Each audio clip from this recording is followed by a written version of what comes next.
নমস্কাৰ বন্ধু বান্ধৱীসকল, পুনৰবাৰ আসাম জিকে বিদ্যাপীঠৰ নতুন এটা ভিডিঅ'ত আপোনালোকক স্বাগতম জনাইছোঁ।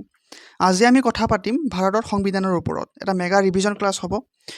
ভাৰতৰ সংবিধানৰ পৰা অৰ্থাৎ পলিটিৰ পৰা প্ৰত্যেকটো পৰীক্ষাতে প্ৰশ্ন আহে আৰু ভালেমান প্ৰশ্ন আহে। তো মোৰ বিশ্বাস এই ভিডিঅ'টো চোৱাৰ পিছত আপোনালোকক ভাৰতৰ সংবিধানৰ ওপৰৰ পৰা যেনেকুৱা প্ৰশ্ন নাহক কিয় আপোনালোকে ভালকৈ এনচাৰ দিব পাৰিব। আৰু লগতে আমি শ্বৰ্ট ট্ৰিক্স কিছুমানো আলোচনা কৰিম, কেনেকৈ মনত ৰাখিব পাৰি। কিছুমান শ্বৰ্ট ট্ৰিক্সো আছে। তো ভিডিঅ'টো শেষলৈকে চাব। আপোনালোকে যিকোনো এক্সামৰ প্ৰিপাৰেশ্যন কৰি আছে, ADRE 3.0, SI, Assam police, ABUB, DME, APSC, railway, তো প্ৰত্যেকটো পৰীক্ষাতে ভাৰতৰ সংবিধানৰ ওপৰত প্ৰশ্ন আহে। তো আমি আৰম্ভ কৰোঁ বেছিকৈ পলম নকৰি। ভিডিঅ'টো চোৱাৰ পিছত আপোনালোকে নিজে গম পাব ভিডিঅ'টো কিমান হেল্পফুল হয়, কিমানখিনি ইম্পৰ্টেণ্ট হয়। তো আৰম্ভ কৰিছোঁ। প্ৰথমতে আমি সংবিধানৰ কেইটামান ডে'ৰ বিষয়ে, কেইটামান দিৱসৰ বিষয়ে জানিব লাগিব, কাৰণ ইয়াৰ পৰা বহুত প্ৰশ্ন আহে। তো সংবিধান দিৱস কেতিয়া গৃহীত কৰা হৈছিল? 26 নৱেম্বৰ 1949। 26 নৱেম্বৰ 1949 দিনাখন সংবিধানখন এডপ্ট কৰা হৈছিল, মানে গৃহীত কৰা হৈছিল। কিন্তু কাৰ্যকৰী কেতিয়া হৈছিল? 26 জানুৱাৰী 1950 চনত। এই চন দুটা বহুত আহা পৰীক্ষাত দেখা যায় আৰু বহুতৰে খেলি মেলি হয়। কাৰ্যকৰীটো গৃহীতত কৈ দিয়ে বা গৃহীতটো কাৰ্যকৰীত কৈ দিয়ে। তো মনত ৰাখিব যে গৃহীত প্ৰথমতে হৈছিল, প্ৰথমতে এডপ্ট কৰিব লাগিব, তাৰপিছতহে এনেক্ট হ'ব বা এনফৰ্চমেণ্ট হ'ব বা কাৰ্যকৰী হ'ব। প্ৰথমতে গৃহীত কৰিব লাগিব, যে বস্তুটো আমি মানে গৃহীত কৰিলোঁ, আমি একচেপ্ট কৰিলোঁ, তাৰপিছত হ'ব কাৰ্যকৰী। তো প্ৰথমতে গৃহীত হ'ব, তাৰপিছত হ'ব কাৰ্যকৰী। তো দুইটাতে 26 কমন হয়। তো প্ৰথমটো মনত ৰাখিব নৱেম্বৰ, তাৰ 2 মাহ পিছত, 3 মাহ পিছত, নৱেম্বৰ, ডিচেম্বৰ, জানুৱাৰী দিনাখন, মানে একজেক্ট চাবলৈ গ'লে 2 মাহ, 60 ডেজ পিছত, 60 দিন পিছতে এইটো কাৰ্যকৰী কৰা হৈছিল। তো 26 দুইটাতে কমনে হয়। 26 নৱেম্বৰটো মনত ৰাখিব 2 মাহ আগত, আৰু 2 মাহ পিছত 26 জানুৱাৰী 1950 চনত। 2 মাহ পিছত মানে কি? 1949 2 মাহ পিছত নৱেম্বৰ মাহ। তো অভিয়াছলি 1950 হৈ যাব, আৰু জানুৱাৰী হৈ যাব, জানুৱাৰী 26 হৈ যাব। আৰু সেইকাৰণে আমি 26 জানুৱাৰী দিনাখন কি পালন কৰোঁ? গণৰাজ্য দিৱস পালন কৰোঁ। তো এই বস্তুটো মনত ৰাখিব যে প্ৰথমতে গৃহীত হৈছিল, পিছত কাৰ্যকৰী হৈছিল। আৰু সংবিধানৰ জনক আমি কাক জানো? Doctor B R Ambedkar. Doctor B R Ambedkar ছাৰক আমি সংবিধানৰ জনক বুলি জানো। আৰু সংবিধানখন বনাবলৈ কিমান সময় লাগিছিল? 2 বছৰ 11 মাহ 18 দিন। এইটো প্ৰশ্ন কেতিয়াবা আহে, অলৰেডি ADREত আহি গৈছে। তো সংবিধানখন প্ৰস্তুত কৰিবলৈ কিমান সময় লাগিছিল? তেতিয়াহ'লে হ'ব 2 বছৰ 11 মাহ 18 দিন। তাৰপিছত আমি চাব লাগিব গণ পৰিষদ, কনষ্টিটিউশ্যন এছেম্বলি। কনষ্টিটিউশ্যনখন যে বনালে বা সংবিধানখন যে বনালে, কিবা এটা এছেম্বলি, কিবা এটা সভা গঠন কৰিব লাগিব। তো গণ পৰিষদ আছিলে, কনষ্টিটিউশ্যন এছেম্বলি আছিলে। কনষ্টিটিউশ্যন এছেম্বলিৰ ভিত্তিতেই সংবিধানখন প্ৰস্তুত কৰা আৰম্ভ কৰা হৈছিল। তো ভিত্তি কি হৈছে? Cabinet mission plan. আমি ভাৰতৰ ইতিহাসত পঢ়িছোঁ কেবিনেট মিছন প্লেন, যিটো 1946ত আহিছিলে। তো কেবিনেট মিছন প্লেনেই প্ৰথমতে অফাৰ দিছিল, যে মানে অফিচিয়েলি অফাৰ দিছিল যে সংবিধানখন বনাব লাগে, কাৰণ ইণ্ডিয়াক ইণ্ডিপেণ্ডেঞ্চ দিয়া হ'ব, তো সংবিধানখন বনাব লাগে। তো কেবিনেট মিছন প্লেনে এইটো ৰিকমেণ্ডেশ্যন দিছিলে। আৰু তাৰ ভিত্তিতেই প্ৰথমখন সভা অনুষ্ঠিত হৈছিল 9 ডিচেম্বৰ 1946। 9 ডিচেম্বৰ 1946ত নতুন দিল্লীত, যিটো আছিলে আমাৰ কনষ্টিটিউৱেণ্ট এছেম্বলি। আৰু তাৰ অস্থায়ী সভাপতি আছিলে ডক্টৰ সচ্চিদানন্দ সিনহা, আৰু স্থায়ী সভাপতি আছিলে ডক্টৰ ৰাজেন্দ্ৰ প্ৰসাদ। তো ডক্টৰ সচ্চিদানন্দ সিনহা আছিলে এদিনৰ কাৰণে আছিলে, যেনেকৈ আমাৰ 4 টাইম স্পীকাৰ এপইণ্ট কৰা হয়, স্পীকাৰক এপইণ্ট কৰাৰ কাৰণে। তো স্থায়ী সভাপতি অভিয়াছলি ইলেকশ্যনত মাধ্যমতেই হ'ব, কোন সভাপতি হ'ব সেইটো চবেই ছাপোৰ্ট কৰিব, যাক তেওঁ হ'ব। তো সেই বস্তুখিনি চলাবৰ কাৰণেতো প্ৰথমতে এজন লাগিব, টেম্পৰাৰী। তো সেই টেম্পৰাৰীজন আছিলে ডক্টৰ সচ্চিদানন্দ সিনহা, আৰু তেওঁ চবতকৈ বয়সত ডাঙৰ আছিল। তো সেই বয়সত ডাঙৰ কাৰণে তেওঁক এদিনৰ কাৰণে দিয়া হৈছিলে অস্থায়ী হিচাপে। তো অস্থায়ী হ'ব ডক্টৰ সচ্চিদানন্দ সিনহা। আৰু পিছত ইলেকশ্যন হ'ল, আৰু স্থায়ী সভাপতি হিচাপে কোন চিলেক্ট হ'ল? ডক্টৰ ৰাজেন্দ্ৰ প্ৰসাদ, যি আমাৰ প্ৰথম ভাৰতৰ ৰাষ্ট্ৰপতি হয়। তো তেওঁ আছিলে কনষ্টিটিউৱেণ্ট এছেম্বলিৰ স্থায়ী সভাপতি। তো এই নামখিনি বহুত ইম্পৰ্টেণ্ট হৈ যায়। তাৰ লগত আমি কেইটামান গুৰুত্বপূৰ্ণ তথ্য চাব লাগিব, কি ফেক্টছ। সাংবিধানিক উপদেষ্টা কোন আছিলে? BN ৰাও। BN ৰাও আছিলে সাংবিধানিক উপদেষ্টা, যিয়ে উপদেশ দিছিল সংবিধানৰ বিষয়ে। আৰু ভাৰতৰ সংবিধানত আমাৰ জাতীয় পতাকাখন, আমাৰ নেশ্যনেল ফ্লেগখন কেতিয়া গ্ৰহণ কৰা হৈছিল? 22 জুলাই 1947। 22 জুলাই 1947তে, মানে ভাৰত স্বাধীন হোৱাৰ আগতেই হ'ব লাগিব, কাৰণ ভাৰত কেতিয়া স্বাধীন হৈছিলে? 15 আগষ্ট 1947। তো 22 জুলাই তাৰিখে যেতিয়া সংবিধান বনাই আছিলে, তেতিয়াই 22 জুলাই তাৰিখে 1947ত ভাৰতৰ সংবিধানত ভাৰতৰ ৰাষ্ট্ৰীয় পতাকা বা জাতীয় পতাকা হিচাপে গ্ৰহণ কৰা হৈছিল। আৰু জাতীয় সংগীত কেতিয়া গ্ৰহণ কৰা হৈছিল? 24 জানুৱাৰী 1950, মানে ভাৰত স্বাধীনৰ পিছত। এইটো মনত ৰাখিব, ভাৰত স্বাধীনৰ পিছতহে জাতীয় সংগীত, আমাৰ যিটো জনগণ মন আছে, জাতীয় সংগীত আৰু নেশ্যনেল এন্থেম, সেইটো গ্ৰহণ কৰা হৈছিল। আৰু সংবিধানখন বনাওঁতে কিমান টকা খৰচ হৈছিলে? তেতিয়াৰ দিনতে হৈছিলে প্ৰায় 64 লাখ খৰচ হৈছিলে। তো এনেকুৱা ধৰণৰ ফেক্টবিলাক আমি জানিব লাগিব। তো তাৰ লগত সংবিধানৰ লগতে কিছুমান ইম্পৰ্টেণ্ট কমিটিসমূহ আছে। আমি জানো কমিটি, ড্ৰাফটিং কমিটি আৰু বেলেগ কমিটি আছে, সেইখিনিও চাব লাগিব। তো খচৰা কমিটি আছিলে, মানে ড্ৰাফটিং কমিটি, যাৰ চেয়াৰমেন আছিলে ডক্টৰ বি আৰ আম্বেদকাৰ। আৰু এটা কমিটি আছিলে কেন্দ্ৰীয় ক্ষমতা কমিটি, চেণ্ট্ৰেল পাৱাৰ কমিটি, যাৰ অধ্যক্ষ আছিলে জৱাহৰলাল নেহেৰু। আৰু এটা আছিলে প্ৰাদেশিক সংবিধান কমিটি, যাৰ অধ্যক্ষ আছিলে চৰ্দাৰ বল্লভভাই পেটেল। আৰু এটা আছিলে ষ্টিয়াৰিং কমিটি, যাৰ অধ্যক্ষ আছিলে ডক্টৰ ৰাজেন্দ্ৰ প্ৰসাদ। তো এই কমিটিখিনি বহুত ইম্পৰ্টেণ্ট, আৰু বিশেষকৈ কমিটিখিনি অধ্যক্ষ কোন আছিলে বা চেয়াৰমেন কোন আছিলে সেইটো বহুত ইম্পৰ্টেণ্ট হৈ পৰে। এতিয়া খচৰা কমিটি আমি চবেই জানো ডক্টৰ বি আৰ আম্বেদকাৰ, বাকীখিনি হয়তো নাজানো, হয়তো পৰীক্ষাত কেন্দ্ৰীয় ক্ষমতা কমিটি দি দিব বা ষ্টিয়াৰিং কমিটি দি দিব, যিহেতু গোটেইখিনি ইম্পৰ্টেণ্ট হয়। তো আমি গোটেইখিনি জনাটো প্ৰয়োজন। মই ইয়াত ফটোটো দিছোঁ খচৰা কমিটিৰ, টোটেল 7জন মানুহ আছিলে। আমি চাম নেক্সট আছে আমাৰ এইটো খচৰা কমিটি। তো খচৰা কমিটি সংবিধানৰ কথা ক'লে প্ৰথমতে আমি খচৰা কমিটিৰ কথা মনত পৰে আমাৰ। তো গঠন কেতিয়া হৈছিলে? 29 আগষ্ট 1947, 29 আগষ্ট 1947ত খচৰা কমিটি গঠন হৈছিল। আৰু তাত সদস্য কেইজন আছিলে? 7জন সদস্য আছিলে। আৰু তাত চেয়াৰমেন আছিলে ডক্টৰ বি আৰ আম্বেদকাৰ। আৰু এই 7জনৰ পৰা আমাৰ অসমৰ পৰা এজন আছিলে, সৈয়দ মহম্মদ ছাদুল্লাহ, তেওঁ আছিলে অসমৰ পৰা। আৰু টোটেল 7জন ব্যক্তি আছিলে। আৰু এই খচৰা কমিটিৰ কাম কি আছিল? সংবিধানৰ চূড়ান্ত ৰূপৰেখা তৈয়াৰ কৰা, সংবিধানৰ যিটো ফাইনেল বা চূড়ান্ত যিটো ৰূপৰেখা সেইটো তৈয়াৰ কৰাই কাম আছিলে খচৰা কমিটিৰ। তো সংবিধানৰ যিটো ৰূপৰেখা বা ফাইনেল যিটো সংবিধান এইটো কোনে প্ৰস্তুত কৰি উলিয়াইছে? খচৰা কমিটি। এতিয়া আমি চাব লাগিব প্ৰস্তাৱনা। এতিয়া সংবিধানখন প্ৰস্তুত হৈ গ'ল, এতিয়া তাৰ ভিতৰত কি আছে, কেনেকৈ প্ৰস্তুত কৰিলে সেইটো আমি চাব লাগিব। তো প্ৰথমতে আমি প্ৰস্তাৱনা চাব লাগিব। প্ৰস্তাৱনাৰ ধাৰণাটো ক'ৰ পৰা লোৱা হৈছিল? আমেৰিকাৰ পৰা। এইটো প্ৰশ্ন বহুত সোধে যে ভাৰতৰ সংবিধানৰ প্ৰস্তাৱনা কোনখন দেশৰ পৰা ধাৰণাটো লোৱা হৈছে বা কোনখন দেশৰ পৰা লোৱা হৈছে, সেইটো হ'ব আমেৰিকা বা USA। আৰু ভিত্তি কি হয়? নেহেৰু মানে জৱাহৰলাল নেহেৰুৰ অবজেক্টিভ ৰিজলিউশ্যন। জৱাহৰলাল নেহেৰুৰ অবজেক্টিভ ৰিজলিউশ্যনৰ ভিত্তিতেই প্ৰস্তাৱনাটো প্ৰস্তুত কৰা হৈছিল আৰু এডপ্ট কৰা হৈছিলে। আৰু প্ৰস্তাৱনা আজিলৈকে মানে আজি ডেটলৈকে মাত্ৰ এবাৰ সংশোধন কৰা হৈছে। এইটো প্ৰস্তাৱনা ইয়াত দেখা পাই আছে, আপোনালোকে পঢ়ি চাব পাৰে, তাৰ ওপৰত নেক্সট আছে আমাৰ। তো এই প্ৰস্তাৱনাটো মাত্ৰ এবাৰহে সংশোধন কৰা হৈছে, আৰু সেইটো হৈছে 42nd টম, মানে 42তম সংশোধনী। আৰু এইটো কিমান চনত হৈছিলে? 1976ত হৈছিলে। আৰু এই সংশোধন কৰি পেলাই 3টা শব্দ এড কৰা হৈছিল: সমাজবাদী, ধৰ্মনিৰপেক্ষ আৰু ইণ্টিগ্ৰিটি মানে সংহতি। ইয়াত দেখাই পাই আছে সমাজবাদী মানে ছ'চিয়েলিষ্ট, তাৰপিছত আহিব ধৰ্মনিৰপেক্ষ মানে ছেকুলাৰ, ইয়াত দেখাই পাই আছে, মই ফটোটো দি দিছোঁ। আৰু এটা আছে ইণ্টিগ্ৰিটি। ইণ্টিগ্ৰিটি আমাৰ এইটো integrity, unity and integrity, unity and integrity.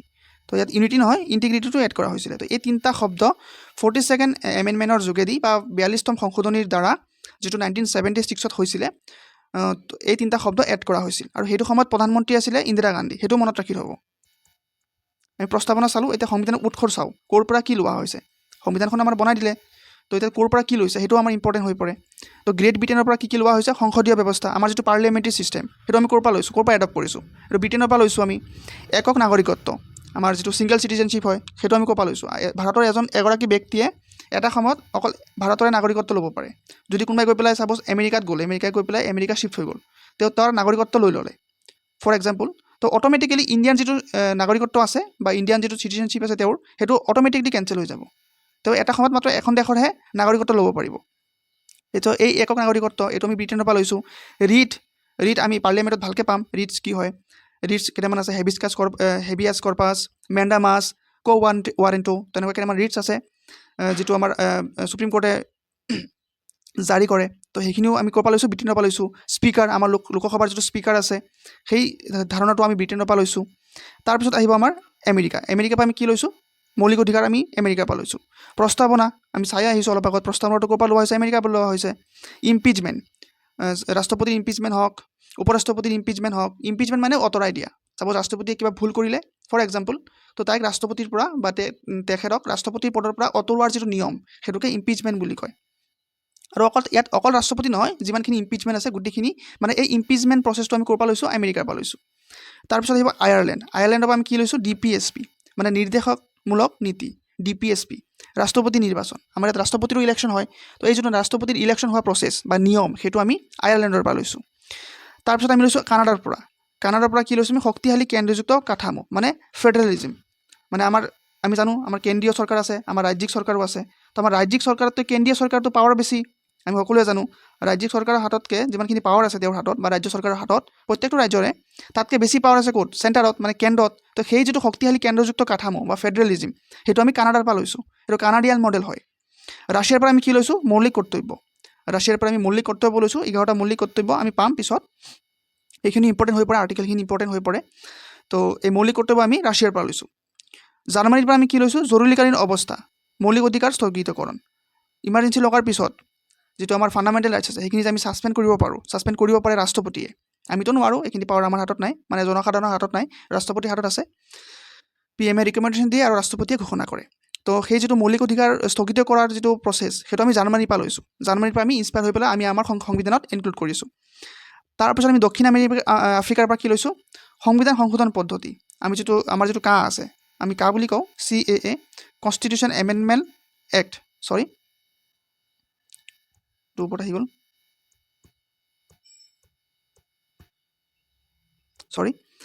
সংবিধান সংশোধন কৰা যিটো পদ্ধতি আছে CAA, মানে সংবিধান কনষ্টিটিউশ্যন এমেণ্ডমেণ্ট এক্ট বা সংবিধান আমি যিটো পৰিৱৰ্তন কৰিব পাৰোঁ তাৰ যিটো ধাৰণা সেইটো আমি দক্ষিণ আফ্ৰিকাৰ পৰা লৈছোঁ। আৰু ইয়াৰ আৰ্টিকেলটো কিমান হয়? 368। মই যিমানখিনি আৰ্টিকেল ইম্পৰ্টেণ্ট হয় সেইখিনি মই লিখি দিছোঁ ইয়াত। গোটেইখিনি আৰ্টিকেল নালাগে, আমাৰ এতিয়া 448ৰ 8+ আৰ্টিকেল আছে, গোটেইখিনি আমাক নালাগে A to Z। যিমানখিনি ইম্পৰ্টেণ্ট হয় মই গোটেইখিনি এনেকৈ ব্ৰেকেটত লিখি দিছোঁ, তো সেইখিনি লিখি ৰাখিব আৰু মনত ৰাখিব, কাৰণ পৰীক্ষাত এই আৰ্টিকেলবিলাকে সুধি দিয়ে। হয়তো এবাৰ পৰীক্ষাত সুধি দিব CAA মানে কনষ্টিটিউশ্যন এমেণ্ডমেণ্ট এক্ট, তো কোনটো আৰ্টিকেলৰ অধীনত আছে সুধি দিব পাৰে, ন' ডাউট। তো সেইটো আমাৰ 368ৰ আণ্ডাৰত আছে, আৰু এইটো আমি ক'ৰ পৰা লৈছোঁ? দক্ষিণ আফ্ৰিকাৰ পৰা লৈছোঁ।